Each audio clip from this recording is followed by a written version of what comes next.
Last year, China's fertility rate slid to 0.93 births per woman, a number so low it sounds like a typo. And here's the mind bender. China recorded fewer births than it did in 1776. Think about that. A modern superpower with skyscrapers and bullet trains, having fewer babies than it did when most of the world was still riding horses. For years, people blamed China's infamous one-child policy for the demographic crash. And yes, it played a huge role. But the truly scary part is this. China isn't special anymore. Fertility is falling across the globe. Fast. The UN's latest population forecasts still say the world population will peak around the middle of this century, and on paper that sounds manageable. But what if the paper is wrong? If you're serious about changing your future, your finances, your family, your opportunities, watch until the end. Because what we're about to unpack isn't just a numbers story.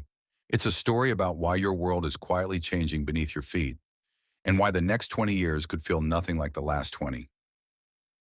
The cost of living versus global culture. In the West, the most common explanation sounds logical. The cost of living is crushing people. Housing is expensive. Education is expensive. Childcare costs more than rent. Even groceries feel like a monthly boss battle. So couples say, we want 2 or 3 kids, but we can't afford it. That's real. That matters. But here's the part nobody likes to admit. Fertility is falling almost everywhere, including places where housing is cheaper and family structures are traditionally strong. If high prices were the main cause, we'd see clear exceptions. Countries where affordability leads to baby booms. Instead, we're watching a global pattern. Even in societies with rising incomes or strong national optimism, fertility still drops, which means money is part of the story, but it can't be the whole story because you can subsidize diapers. You can't subsidize desire. Social and infrastructure impacts. Let's make this painfully concrete.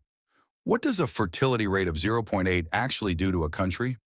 In a place like South Korea, it can mean a population falling from roughly 50 million to around 20 million within 2 generations.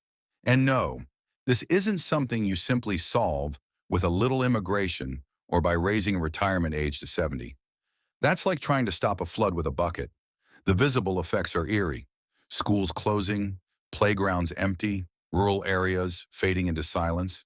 Entire small towns begin to feel like museums of a life that used to exist. But there are also invisible effects that hit your wallet. A lot of national costs are what economists call fixed costs, the kind of costs that don't shrink just because fewer people exist. Think water systems, electricity grids, roads, public transit, hospitals. If you have fewer people using the same infrastructure, the cost per household rises. So even if demand drops, your bills can go up. And then there's Africa, often seen as the future population engine. Many forecasts assume high fertility will remain there.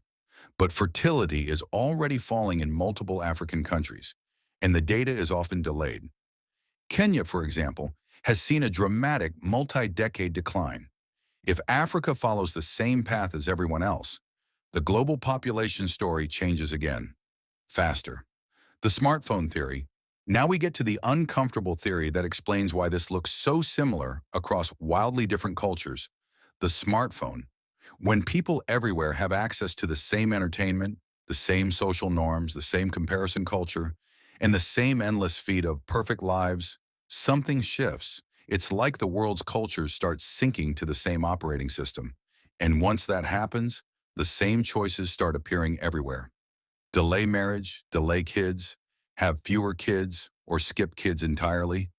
Not because people hate families, but because modern life offers a million alternatives that feel easier, safer, and instantly rewarding. And parents increasingly choose fewer children with better prospects because they're terrified of raising kids into uncertainty. This is why fertility decline shows up in surprising places. Take Turkey, a predominantly Muslim country, now with fertility rates similar to places like the UK and the US. Researcher Lyman Stone and others argue the driver isn't primarily economic, it's cultural. Potential benefits in the role of a. To be fair, a smaller population isn't all doom. Over time, housing and land could become cheaper. Environmental pressure could ease. Less strain on water, ecosystems, fossil fuels. Some places might gain breathing room, but adjustment won't be smooth. You might find cheap homes in shrinking towns that nobody wants to live in. Empty streets don't build community. Lower demand doesn't automatically create opportunity.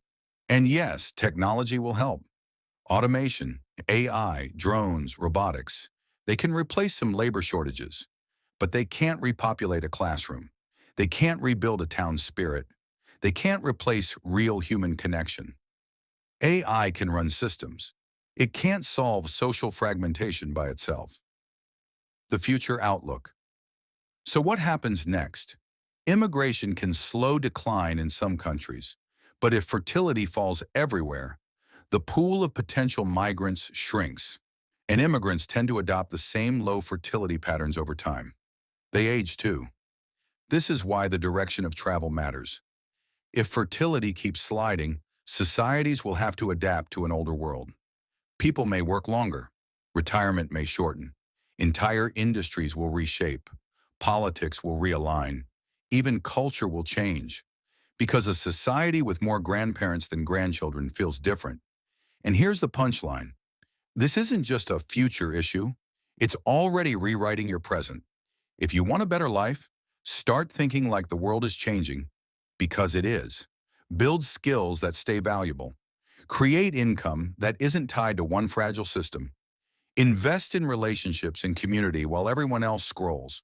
And most importantly, don't sleepwalk into the next decade. If this video made you see the world differently, drop a comment, "I'm awake," and share this with one person who needs to understand what's coming, because the people who prepare early don't panic later.